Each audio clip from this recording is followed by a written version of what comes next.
ABC Listen. Podcasts, radio, news, music and more.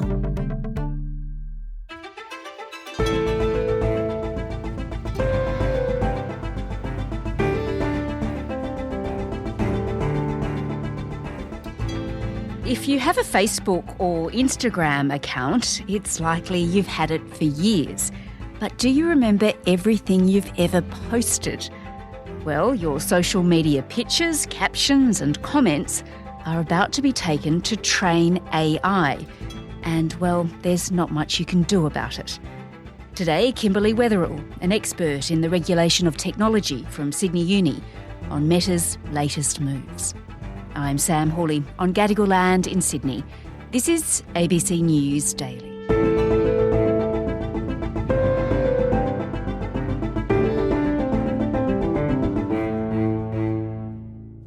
Kim, most of us have a Facebook or Instagram page. In fact, I set my Facebook page up so long ago, it feels ancient. Mm-hmm. I hardly ever look at it, but it's sort of just sitting there. But the concerning thing is that Meta, which of course owns Facebook and Instagram, says it now wants to access anything that we've actually put on our pages to help develop its latest AI software. So what on earth is that about? It's effectively a reflection of a move we've seen from a lot of companies, which is the latest iteration of AI technology requires very, very large amounts of data to train the newest models. So Meta, amongst others, is looking everywhere it can find data that it can use to train new models. You might have seen on a lot of the Meta apps recently, they have Meta AI. That's the model. Llama is the model that sits behind that, and they want to use all the data that they're holding, as much as they can at least, to train a new version of that model.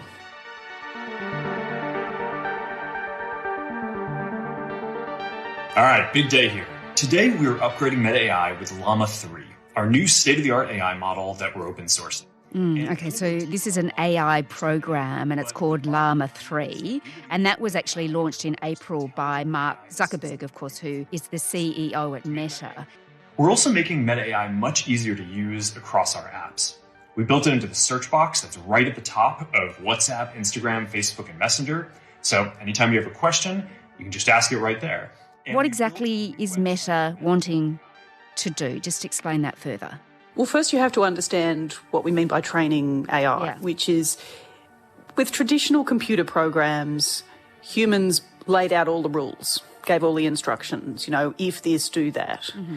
With artificial intelligence and machine learning, what we do is we give the program or the algorithm lots and lots and lots of data and just tell it to learn. So it can learn to do things. It can learn to, for example, predict the next word that ought to be produced. It can learn how to draw pictures. And the more data you give it, the more it's able to learn, and the more activities and actions it's able to take, and the more accurate its predictions, its images, its connections become.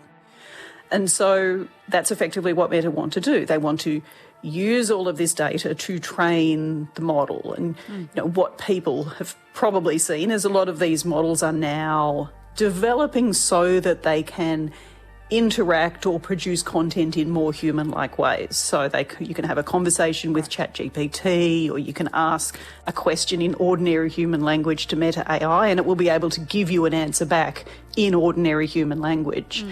And the more data it has, the more accurately it can work out what it is you're asking it and produce the sort of answer that you want.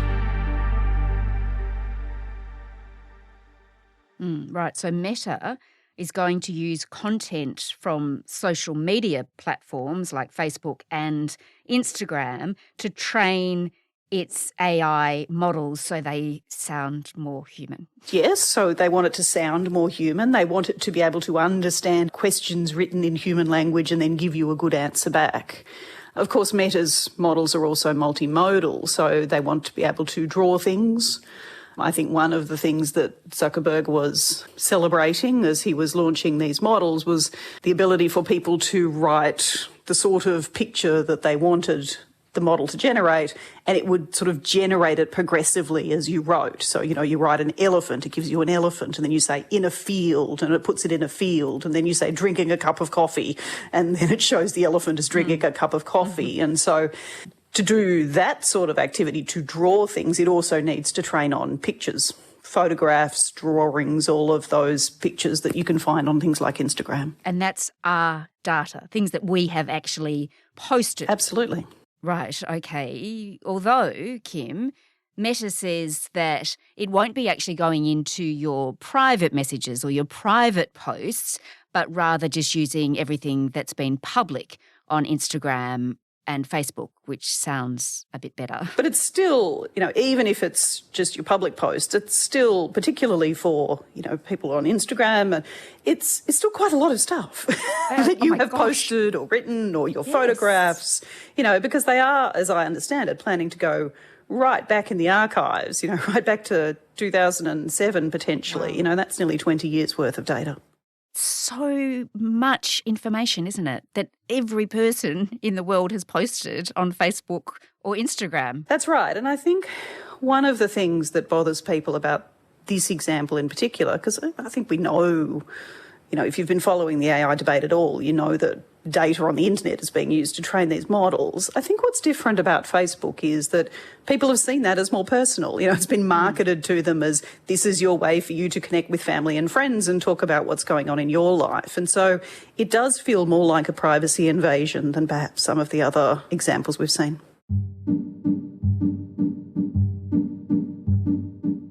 Yeah, sure. Well, look, I don't really have anything particularly interesting on my Facebook account, I can tell you right now, but I don't actually want them to do that. So can I say I'm opting out? You cannot access my material. Unfortunately, as an Australian, no, you can't. You don't have that right.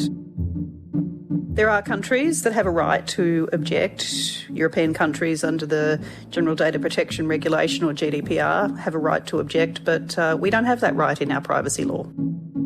We simply haven't moved fast enough on privacy reform. Our laws, the privacy principles in our laws date from, the early 2000s or even the 1980s, most of them.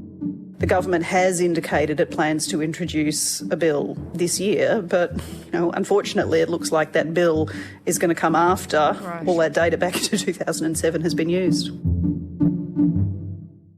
Kim, while lots of us might feel really uncomfortable about having our personal content being used like this, for some it's even more concerning, isn't it? Because there are groups of people like artists that it actually threatens their livelihoods because they post their artwork, for instance, on places like Facebook, on Instagram, to actually progress their careers. And if AI can just come in and take it, that's really concerning. Yes, it is. There's been a big movement by artists against a lot of the training of the large models. And I think, the concern that's being expressed, of course, is that, the models use all of this professional copyright protected data to train, and then they're using it to train a model that can then create new artwork and so become a competitor to human artists. So you can understand that concern. It feels like an appropriation of work, and it also feels like a threat to livelihood into the longer term. Let's say an AI is producing art that looks like the artwork of a living artist but isn't quite a copy of any particular art. Well, then it's difficult because copyright's never protected style. It only protects particular works. So if I create a artwork that looks, that copies the same sort of image of a dog, for example, that some other artist has produced, that will be an infringement of copyright. But if I just use a similar style to them, that's generally not going to infringe. And so it does get tricky.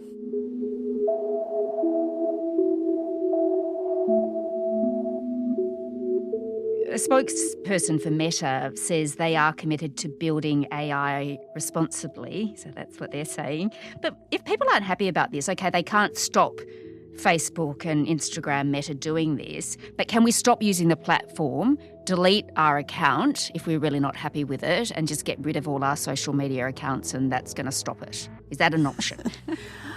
That's, again, a good question. If you delete, I'm not sure how long they do in fact keep the data. Even assuming that you delete the material in your particular account, that won't delete things that may have been shared elsewhere. So it's a very incomplete solution. And of course, it can be actually difficult to delete these accounts. In my case, for example, there are people I'm only in contact with through some of these apps. It may be the only way to find out what's going on in your local sports club because they do all their communication through Facebook. So, it's easier said than done, getting off these platforms, I find.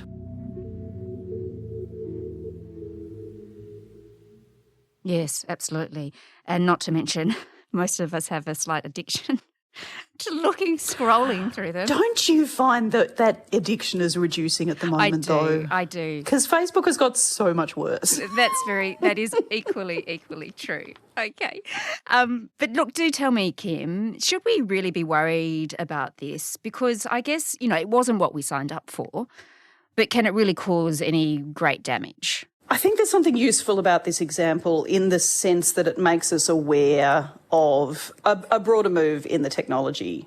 And we've seen for, 18 months or so, a couple of years, artists and others and technology people raising the question about whether we've got all of our legal settings right, whether it's right that all of this human-generated content be allowed to be copied, used to train these large machines, the benefits of which, are going to actually a very small, concentrated set of companies. What's useful about this example is it actually impacts all of us. Like a majority of Australians have Instagram and Facebook accounts. And so being aware that this is how the technology is being used, being aware that your material is being used to train the models is a really useful point for a public conversation. It's a public conversation about how we want this technology to be developed, what guardrails we want about it, when, the use of really personal material is going too far. There are real benefits to AI.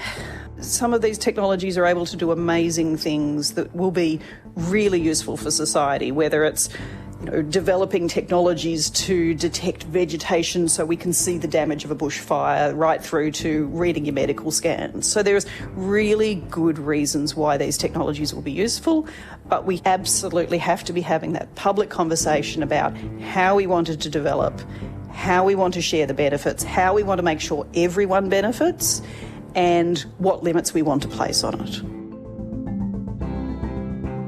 Professor Kimberlee Weatherall is a Professor of Law at the University of Sydney, focusing on the regulation of technology and intellectual property law. This episode was produced by Bridget Fitzgerald, Jess O'Callaghan and Sam Dunn. Audio production by Anna John. Our supervising producer is David Cody. I'm Sam Hawley. Thanks for listening.